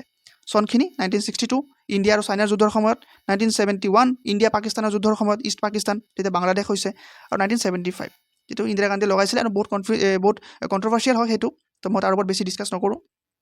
তো 1975 এই তিনিবাৰহে ভাৰতত নেশ্যনেল ইমাৰ্জেঞ্চি লাগিছে। আৰু তাৰপিছত আছে ৰাষ্ট্ৰপতি শাসন, যিটো আৰ্টিকেল 365 আৰু 356 আৰু 365 এই দুইটাৰ অধীনতে লিখা আছে ৰাষ্ট্ৰপতি শাসনৰ বিষয়ে। ৰাষ্ট্ৰপতি শাসন মানে এইটো ৰাজ্যত লগায়, মানে এখন ষ্টেটত লগায়। যেনেকৈ কেইদিনমান আগতে মণিপুৰত লগাই থৈছিলে, আৰু 6-7 বছৰ আগতে বা 5-6 বছৰ আগতে কাশ্মীৰত লগাইছিলে। তো তেনেকৈ ৰাষ্ট্ৰপতি শাসন এইটো গোটেই দেশত নালাগে, এইটো কিছুমান পাৰ্টিকুলাৰ ষ্টেটত বা ৰাজ্যতহে লগায়, আৰু ৰাষ্ট্ৰপতিয়ে লগায় ছেইম নেশ্যনেল ইমাৰ্জেঞ্চিৰ নিচিনাকৈ। কেতিয়া লগায়? যেতিয়া সেই ৰাজ্যখনত বহুতখিনি ভাইলেশ্যন হৈ থাকে, বা চেণ্টাৰৰ মতে নচলে, চেণ্টাৰৰ অৰ্ডাৰ মতে নচলে, চলাবলৈ মানে সামৰ্থ্য নোহোৱা হৈ যায়, তেতিয়া ৰাষ্ট্ৰপতিয়ে লগাই দিয়ে। আৰু এই ৰাষ্ট্ৰপতি শাসন লগাৰ পিছত কি হয়? ৰাজ্যৰ সাংবিধানিক অচল ব্যৱস্থা, মানে সেই ৰাজ্যখনৰ, ছাপ'জ কোনোবা এখন ৰাজ্যত লগালে, এ নামৰ ৰাজ্যত লগাই দিয়াৰ লগে লগে সেই এই ৰাজ্যৰ যিমানখিনি সাংবিধানিক পাৱাৰ আছে গোটেইখিনি অচল হৈ যায়। কেইটামান থাকি যায়, কিন্তু মেক্সিমাম 90% অচল হৈ যায়। কেইটামান এক্সেপশ্যনো আছে। আৰু এটা আছে আৰ্থিক জৰুৰী অৱস্থা, যিটো আৰ্টিকেল 360ত উল্লেখ আছে। আৰ্টিক, যিটো ভাৰতত এবাৰো লগা নাইকিয়া, ভাৰতত আজিলৈকে এইটো লগা নাইকিয়া আজিলৈকে, কিন্তু আৰ্টিকেল 360ত উল্লেখ আছে আৰ্থিক জৰুৰী অৱস্থা, মানে ফাইনেন্সিয়েল ইমাৰ্জেঞ্চি। তো সেইটো আৰ্টিকেল 360ত আছে। এতিয়া আমি চাব লাগিব কেইটামান সংশোধন, বহুত ইম্পৰ্টেণ্ট হৈ যায়। কেইটামান এমেণ্ডমেণ্ট চাব লাগিব। এতিয়ালৈকে ভাৰতৰ সংবিধান কেইবাৰ এমেণ্ড কৰা হৈছে? 106 বাৰ। 106 বাৰ। আমি 106টা মনত ৰাখিব নোৱাৰোঁ, আৰু 106টা আমাৰ নালাগেও, কিন্তু কেইটামান আমাৰ লাগিব, বহুত ইম্পৰ্টেণ্ট, সুধি দিয়ে। যিটো প্ৰথমটো সুধি দিয়ে। প্ৰথমটো কেতিয়া হৈছিলে? 1951 হৈছিলে। নৱম অনুসূচীত আমাৰ কি আছে? Land reform. আমি প্ৰথমতে চাই আহিছোঁ অনুসূচীখিনি। তো নৱম অনুসূচীত আমাৰ লেণ্ড ৰিফৰ্মৰ কথা লিখা আছে। তো সেই লেণ্ড ৰিফৰ্মটো এড কৰা হৈছিলে কেতিয়া? প্ৰথম অনুসূচীত। মই কৈছিলোঁ যেতিয়া সংবিধানখন যেতিয়া গ্ৰহণ কৰা হৈছিল, তেতিয়া আমাৰ 8টা আছিলে। 8টা কি আছিলে? চিডিউল আছিলে, 8টা অনুসূচী আছিলে 1950লৈকে। তো তাৰপিছত যেতিয়া 1915ত প্ৰথমটো সংশোধন হ'ল বা এমেণ্ডমেণ্ট হ'ল, তেতিয়া 9 নম্বৰটো এড কৰিলে, আৰু বৰ্তমান 12টা হৈ গ'ল। তো তেনেকৈ 9 নম্বৰ, 10 নম্বৰ, 11, 12 তেনেকৈ এড কৰি বৰ্তমান 12টা হৈ গ'ল। তো প্ৰথম সংশোধনত কি কৰা হৈছিল? 1951ত নৱম অনুসূচী 9 চিডিউল এক্ট কৰা হৈছিল, যিটো হৈছে লেণ্ড ৰিফৰ্ম। তাৰপিছত আমি চাব লাগিব এটা 42 সংশোধনী, মানে 42nd সংশোধনী, যিটো 1976ত হৈছিল, যিটোক চমুকে মিনি কনষ্টিটিউশ্যন বুলি কোৱা হয়। কিয় কোৱা হয়? মৌলিক কৰ্তব্য আৰু প্ৰস্তাৱনা পৰিৱৰ্তন কৰা হৈছিল। আমি চাইছিলোঁ মৌলিক কৰ্তব্য সংশোধন কৰা হৈছিল, এড কৰা হৈছিল মৌলিক কৰ্তব্য, আৰু মেইনলি প্ৰস্তাৱনা সংশোধন কৰা হৈছিল। 3টা শব্দ এড কৰা হৈছিল, ছেকুলাৰ, ছ'চিয়েলিষ্ট, ইণ্টিগ্ৰিটি। আমি অলৰেডি চাই আহিছোঁ। তো ইয়াত চনটো মনত ৰাখিব, আৰু কিমান নম্বৰ সেইটো মনত ৰাখিব। তো 42nd এমেণ্ডমেণ্টক বা সংশোধনক আমি মিনি কনষ্টিটিউশ্যন বুলি কওঁ, কাৰণ তাত প্ৰস্তাৱনাও পৰিৱৰ্তন কৰা হৈছিল। আৰু আজিলৈকে মাত্ৰ এবাৰহে প্ৰস্তাৱনা পৰিৱৰ্তন কৰা হৈছে বা এমেণ্ড কৰা হৈছে, সেইটো 1976ৰ 42nd সংশোধনীত। তাৰপিছত আৰু এটা ইম্পৰ্টেণ্ট আছে 44th সংশোধনী। 44 1978ত হৈছিলে, যিটোত আমি সম্পত্তিৰ অধিকাৰ বাদ দিছিলোঁ। মানে আগতে আমি চাই আহিছোঁ অলৰেডি 7টা আছিলে আমাৰ মৌলিক অধিকাৰ, বৰ্তমান 6টা আছে। তো এটা বাদ দিয়া হৈছিলে, এটা কেতিয়া বাদ দিছিল? 1978ত, যিটো 44 সংশোধনী হয়। আৰু এই সংশোধনীতেই আমাৰ মৌলিক অধিকাৰ, সম্পত্তিৰ অধিকাৰটো বাদ দিয়া হয়। আৰু ইয়াক ফেমাছলি কেশৱানন্দ ভাৰতী কেছ বুলিও কয়। আপোনালোকে সুধিব পাৰে যে কোনটো কেছত সম্পত্তিৰ অধিকাৰটো বাদ দিয়া হৈছিল, তেতিয়াহ'লে সেইটো হ'ব কেশৱানন্দ ভাৰতী কেছ। আৰু এমেণ্ডমেণ্ট বা সংশোধনী সুধিলে সেইটো হ'ব 44, যিটো 1978ত হৈছিলে। নেক্সট আৰু এটা 61 সংশোধনী, যিটো 1989ত হৈছিলে। আৰু ইয়াত কি কৰা হৈছিল ভোটাৰ বয়স আগতে 21 আছিলে 21ৰ পৰা কমাই পেলাই 18 বনাই দিয়া হৈছে এতিয়া ভোট দিয়াৰ বয়স কিমান 18 বছৰ আগতে 21 আছিলে মানে 1989 আগতে 21 আছিলে তো 1989 21ৰ পৰা 18 লৈকে কমাই দিয়া হ'ল তো ভোটাৰ বয়স 61 সংশোধনীত কমোৱা হৈছিল তাৰপিছত এটা আছে 86 সংশোধনী যেটো 2002 চনত কৰা হৈছিল যেটো কৰি পেলাই আমাৰ শিক্ষাৰ অধিকাৰ যেটো আৰ্টিকেল 21A আমি চাই আহিছো আৰ্টিকেল 21A যেটো অন্তৰ্ভুক্ত কৰা হৈছে শিক্ষাৰ অধিকাৰ হেতু 86 সংশোধনী যেটো 2002 চনত কৰা হৈছিল যেটো আমি সমগ্ৰ সৰ্বশিক্ষা অভিযান বুলি কওঁ এই সৰ্বশিক্ষা অভিযানটো 2002 চনত এড কৰা হৈছিল 86 সংশোধনীৰ দ্বাৰা আৰু এটো আৰ্টিকেল 21A হৈ যায় আৰু এটা আছে 101 নম্বৰ সংশোধনী মই কলো অলৰেডি 106 বাৰ সংশোধন কৰা হৈছে তো তাৰে যেটো 101 নম্বৰ সংশোধনী আছে হেতু জিএসটি কৰা হৈছিল জিএসটি ইন্ট্ৰোডিউস কৰা হৈছিল আৰু 2016 চনত এই বিলটো আনা হৈছিল বিলটো আনি পেলাই এক্ট বনোৱা হৈছিল তো এটো 2016 চনত জিএসটি কোনটো সংশোধনীৰ দ্বাৰা এড কৰা হৈছিল হেতু হ'ব 2016 চনৰ 101 নং সংশোধনী আৰু এটা আছে 103 নম্বৰ যেটো সংশোধনী যেটো 2019 চনত কৰা হৈছিল 10% ইডব্লিউএছ সংৰক্ষণ 10% আমাৰ যেটো ইকোনমিক্যালি উইকাৰ সেকশনৰ কাৰণে যেটো 10% ৰিজাৰ্ভেশন দিয়া হৈছে হেতু 103 সংশোধনীৰ দ্বাৰা এড কৰা হৈছে তো এই বস্তুবিলাক বহুত ইম্পৰ্টেন্ট মনত ৰাখি থব এটা আমি আৰু এটা বস্তু চাব লাগিব ইম্পৰ্টেন্ট বস্তু এটো হৈছে বিল আৰু বাজেট আমি শুনি থাকো যে বাজেট সেশন আহিছে বাজেট আনিছে ৰাজ্য চৰকাৰে কেন্দ্ৰীয় চৰকাৰে বা কিবা বিল আনিছে এই বস্তুবিলাক কি হয়নো আমি চাব লাগিব আৰু পৰীক্ষাটো আহে প্ৰশ্নবিলাক তো সাধাৰণতে ইণ্ডিয়াত 4 ধৰণৰ বিল আছে এটা আছে সাধাৰণ বিল যাক আমি অৰ্ডিনাৰী বিল বুলি কওঁ এটা ধন বিধেয়ক যাক আমি মানি বিল বুলি কওঁ এটা আছে বিত্ত বিধেয়ক যেটো ফাইনান্সিয়েল বিল বুলি কয় মানি বিল আৰু ফাইনান্সিয়েল বিল বেলেগ হয় আৰু এটা আছে সংবিধানৰ সংশোধনী বিধেয়ক যাক আমি কনস্টিটিউশনাল এমেন্ডমেন্ট বিল বুলি কওঁ বা আমি কা বুলি কওঁ এটো কেপ বুলি কওঁ বা কেপটো পিছলৈ গৈ কা হৈ যায় যেতিয়া ৰাষ্ট্ৰপতি সাইন কৰে তেতিয়া কেপটো গৈ কা হৈ যায় তো সংবিধান সংশোধনী বিধেয়ক তো এই 4খন বিল আছে আমাৰ ইণ্ডিয়াত তো আমি তাৰ বিষয়ে অলপ চাব লাগিব